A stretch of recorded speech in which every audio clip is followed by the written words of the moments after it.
Magandang araw sa lahat. Ngayon guys, ako ay magtatanim. Short video lang ito. Kasi ito ay lemongrass. Galing ito ng Pilipinas. Kasi dito guys, ang lemongrass ganyan lang. Grabe, napakamahal. Kaya ang ginawa ko, nagdala ako, nung umuwi ako nung June, winter yun. Nagdala ako ng, pagbalik ko dito, nagdala ako ng lemongrass. At nilagay ko muna sa tubig para hindi siya ma-dry off kasi nga winter yun ang pagbalik ko dito guys.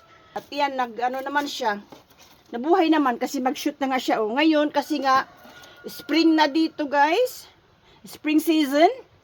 Ayan, lumalabas na yung kanyang mga ugat. At ito naman ay ililipat ko na dito sa paso. Meron ako dito paso na medyo malaki. Katulad nitong aking patatas guys. Meron ako dito patatas. Ayan Ayan, patatas guys. Nasa paso lang yan. Ito paso. Tsaka meron siyang herbs dito. Itong aking lemongrass. Tatanim ko ito dito sa paso na ito. Kasi maganda na panahon. Para pag magtaglamig man, dadalhin ko lang sa bahay. Pag dito sa Australia talaga naman, matututo ka magtipid, matuto ka magtanim. Ayan. Dahil ano sila, ayan.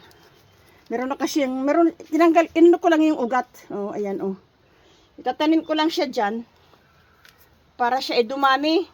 Kasi grabe, napakamahal ng tanglad. Ayan guys.